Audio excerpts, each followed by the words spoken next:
Morning, lovely wild hearts. I'm just sharing with you my journaling space this morning.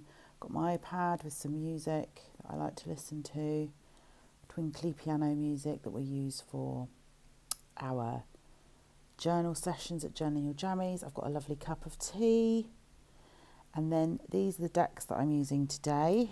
Believe in Your Own Magic by Amanda Lovelace, Oracle of the Shapeshifters, Lucy Cavendish, the Friends Tarot deck, and the Dreaming Way.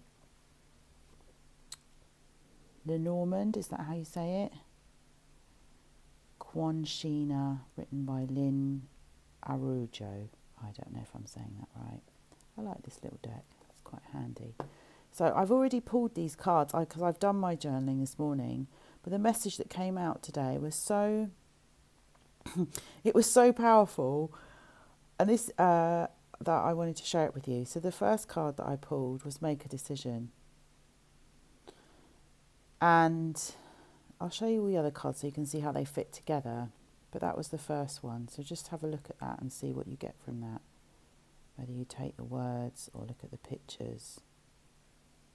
Feeling stuck or indecisive, listen to your intuition and make a decision. I wasn't feeling stuck or like I needed to make a decision, but then the cards made it a bit clearer. So the second card was take care of yourself.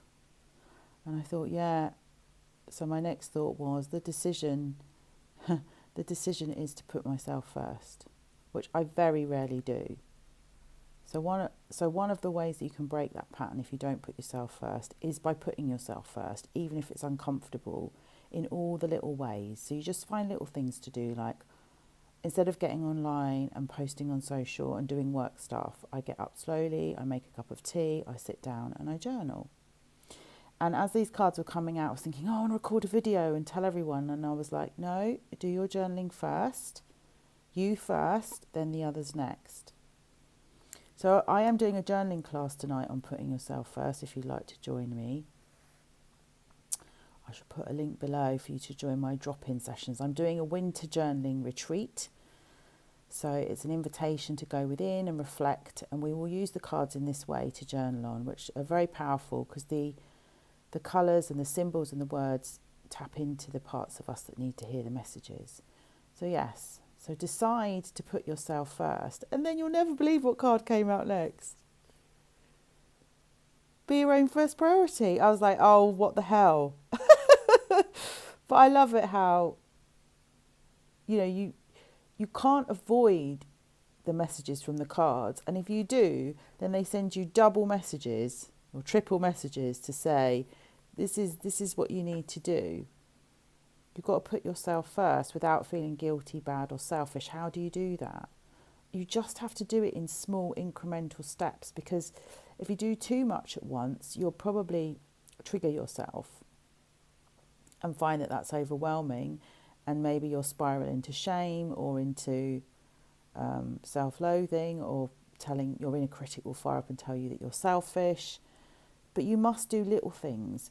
One of the things I was talking to a client about last night was how many of your thoughts are directed to yourself and what you need to be doing, and how many of your thoughts are around other people and what you do for them.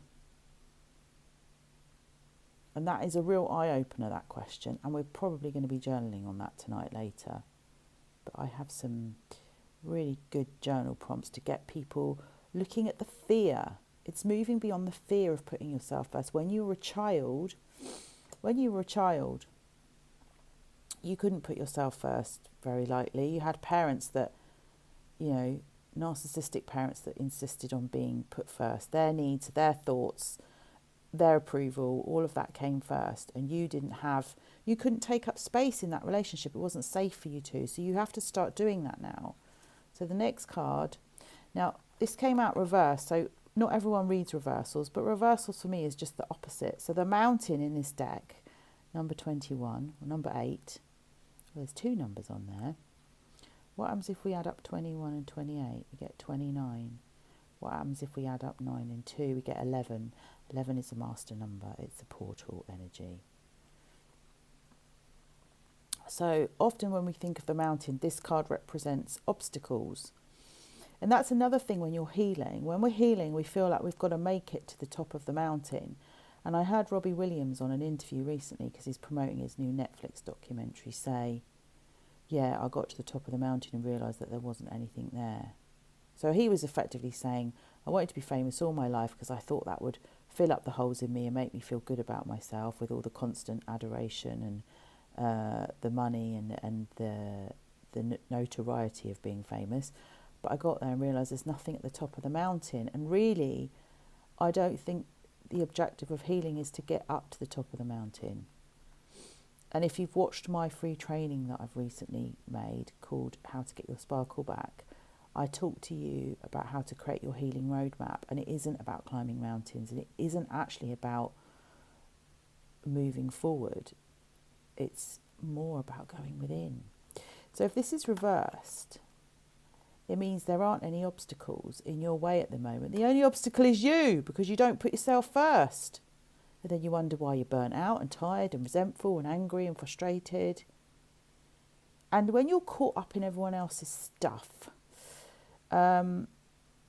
you are actually using that as a distraction tool from being intimate and being with yourself.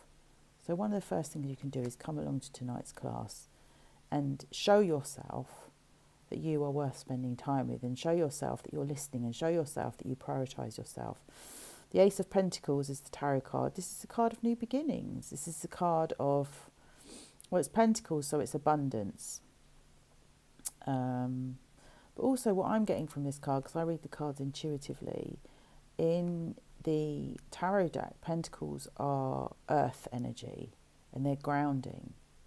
And I feel like this is saying you need to be grounded in your own energy, in your own world, not being pulled about by every breeze. And interestingly enough, I haven't got the second set of cards that I pulled, because I thought I don't want to make this video too long. But the second set of cards that I pulled was Storm, was the storm. And you are protected from the storm. But sometimes the storm isn't outside of us. Sometimes the storm is inside of us, and it's our triggers and it's our turbulence.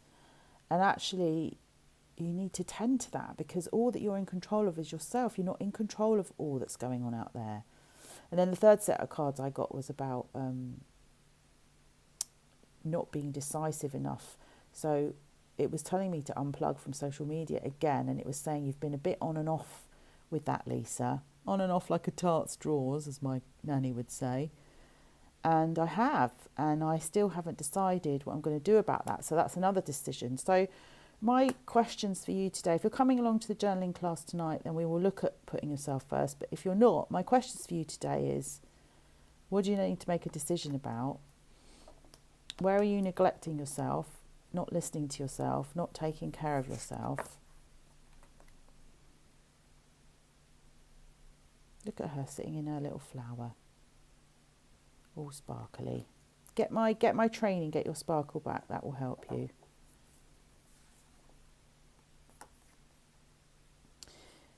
Do something nice for yourself. There you go. Look, creative.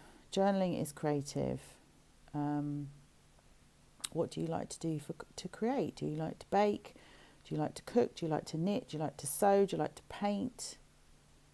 How do you like to get creative? How can you spend time doing things that you love? It's letting in the joy, I think. It's letting in the joy. What do you feel like it's standing in your way at the moment? I mean, you could journal on that. That's where your resistance is. It's normally fear.